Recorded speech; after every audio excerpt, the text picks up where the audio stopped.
Oh, welcome back, my gardening friends. Well, I do get distracted very easily. Oh, that's almost ready to drop off. Let's start off with an excuse me moment. Excuse me. Lovely.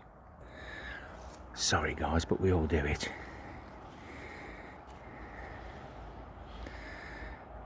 Fruit's certainly been very nice this year. Excuse me. Right, I'm ready to go.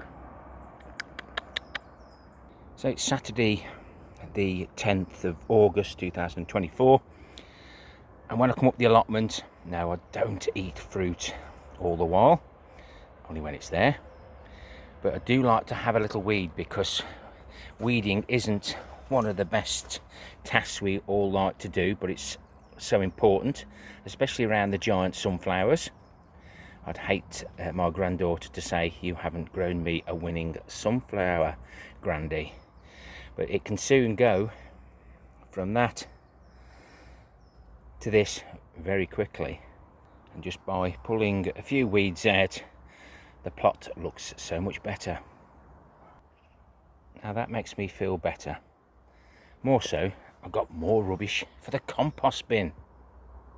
Well, I wasn't expecting this from the alpine strawberries that I sowed early on in the year, and certainly wasn't expecting to harvest some fruits. Excuse me. Oh, we're busy this morning. A flavour you never forget. I grew these alpine strawberries when I first started my allotmenteering, and you may see them on my first video. I'll put it on the end screen. So this is a polytunnel update. I haven't really been in the polytunnel, but this is the greenhouse. There we have some of the cherry sweet apparite, crimson crush. That looks just like it's getting a little bit of blossom end rot. Sweet millions at the back there. We'll take a harvest of those today. Some bell peppers for Malvern, if we can get one big enough. Yellow tomato gourne. They've been very nice. Alicante, got one ready there. And then we've got the marrowbone from Jason and Colleen. I don't think I want to leave those. Much longer. And then we've got another Shirley in here. Oh, let's not forget Emile in the corner, that hasn't done brilliantly well. So I shan't grow cucumbers in here again, but it's just not growing quite properly compared to the ones in the polytunnel. As you can see, Emile is doing me proud. Lovely leaves, no powdery mildew, and of course further down are all the other ones that we've harvested. Now I've got Emile and I've got Telepathy, and the Telepathy, I can't find any on that one, but we'll go around the other side, or there might be some this side. There's another Emile, and as you can see, these are ideal lunchbox size. As you can see, it's still producing all the way up. And we're on the opposite side, back to the Telepathy again. One there, and there's one above it grown, sorry about the light. It looks big, that does, but it isn't. Well, I suppose it is, but that's the size I take. I don't let them get any bigger, because there's a few growing on this one. But you would think, I'm going to grow Emile next year and nothing else. Don't do it, guys. Try and grow several varieties, because Emile might not do as well next year. These have got too big. Trying to eat that many. Oh, there's a curly one there. They're just getting a little bit too big. scrunched up tomatoes, the ones that got leggy. They've done pretty well. They haven't died, but they haven't produced a mega bloom.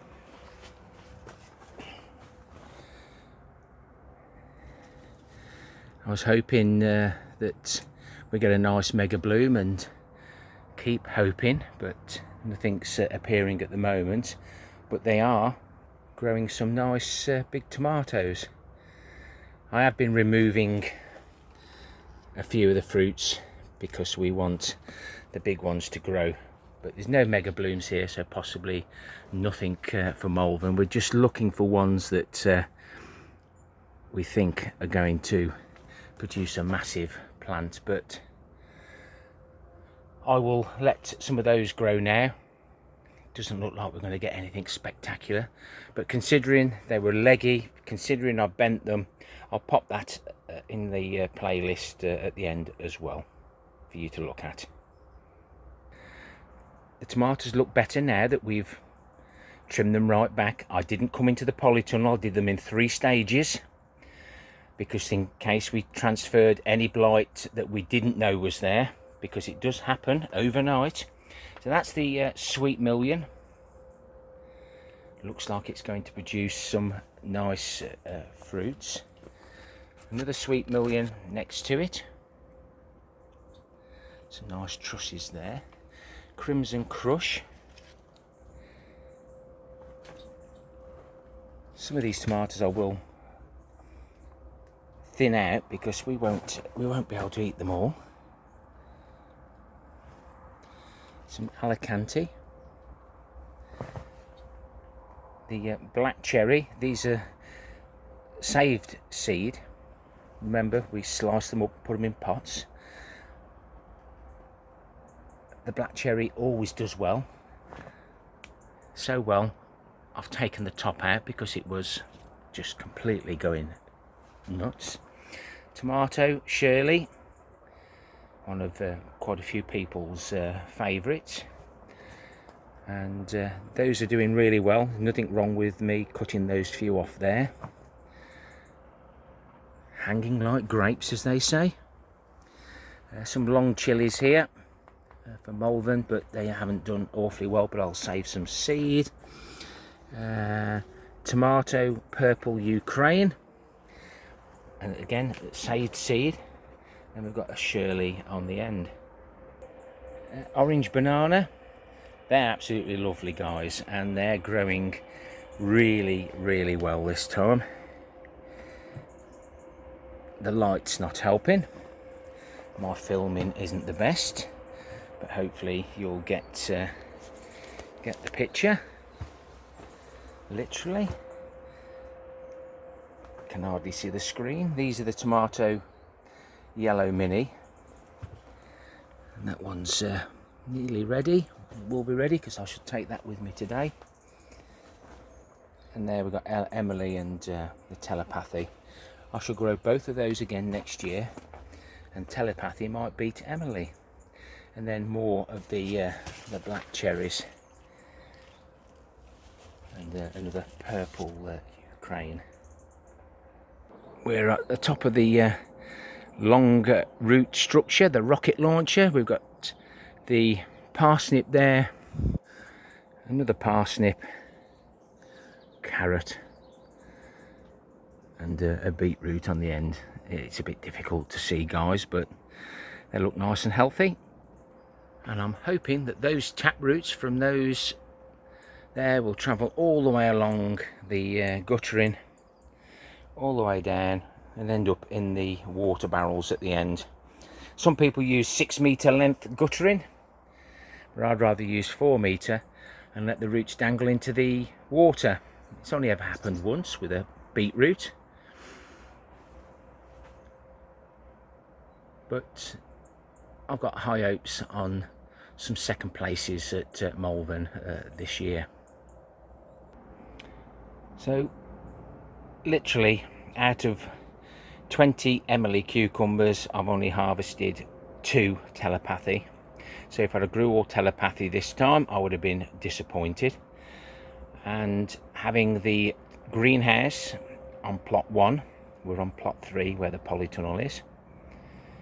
We get a few extra tomatoes a little bit earlier, but if we get blight, I've got a second chance in either the greenhouse or the polytunnel to get a few tomatoes, including the ones that are outside.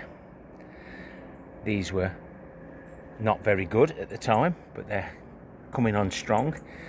And I noticed there in the middle of the screen one of the tumbling, oh no, one of the tomatoes is going yellow.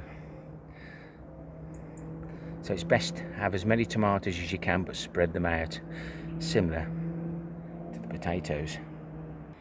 I know a lot of people have suffered with blight, but good management does help. But those spores are nasty little sods, and they get everywhere, even on sunflowers.